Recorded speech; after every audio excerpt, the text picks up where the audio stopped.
A few months ago, I was having a long email exchange with a self-described hetero-separatist.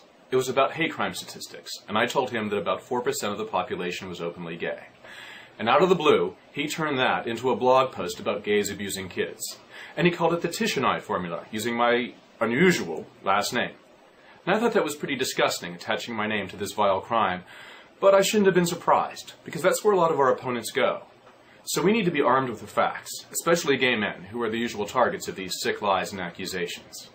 And I also realized that this guy had done me a big favor, because his blog post served up their twisted reasoning in a way that just highlights every false assumption and mistake that they make. He claims that 33% of all girls are molested, along with 14% of all boys. Then, using the 96-to-4 straight-to-gay ratio, he asks, if a village of 960 men molested 33 girls, and a village of 40 men molested 14 boys, which village would be more dangerous to children? He's trying to make the point that the gay village is more dangerous, but actually he's repeating the mistake at the heart of so much anti-gay propaganda, the assumption that girls are molested by straight men, while boys are molested by gays. The real picture, though, looks more like this. Men who abuse boys rarely come from this 4% group. They come from over here. Our opponents don't want to admit that. The general public doesn't seem to know it, but the facts don't lie. Dr. Carol Jenny and her colleagues at Denver's Children's Hospital looked at 50 boys who were molested by adults. 37 were molested by men in a heterosexual relationship with one of the boys' relatives. 3 were molested by their mother or grandmother. 5 by both parents.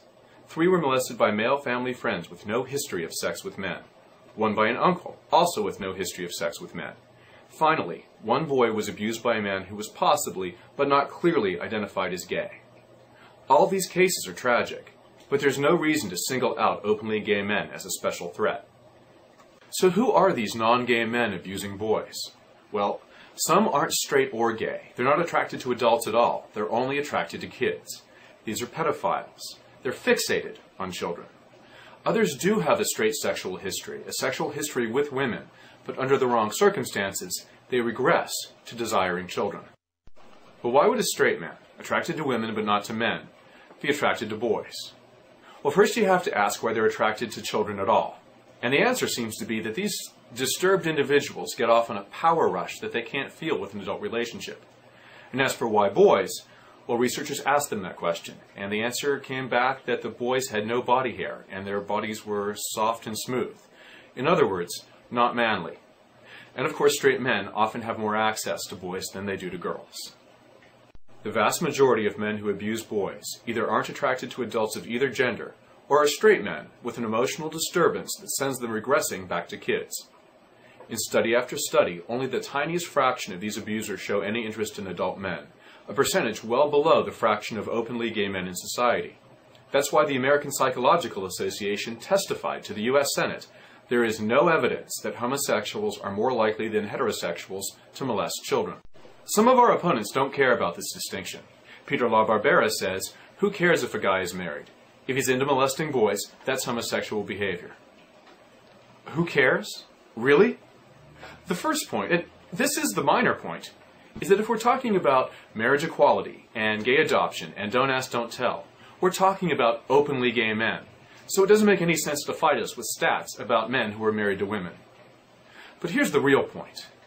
When our opponents demonize openly gay men and falsely shine a spotlight on us, they're letting the real abusers hide in the darkness and continue their abuse. And that just reveals our opponents' real agenda. They care more about demonizing gay men than they do about protecting kids. They're literally sacrificing children to their own homophobia. Remember the hetero-separatist from the beginning of the video? He ended our correspondence by asking me to read the Bible with an open mind. But when he attached my name to this vile crime, he was ignoring Matthew 7:12 and Luke 6:31. Do unto others as you would have them do unto you. But of course he can't see that, because his homophobia is more important to him than his own moral code. Let's wrap this up by going back to the corrected version of his diagram and asking his question again. Which village is more dangerous to children? Not the openly gay one. And anyone who says different, whether out of ignorance or hatred or fear, is simply helping the abusers.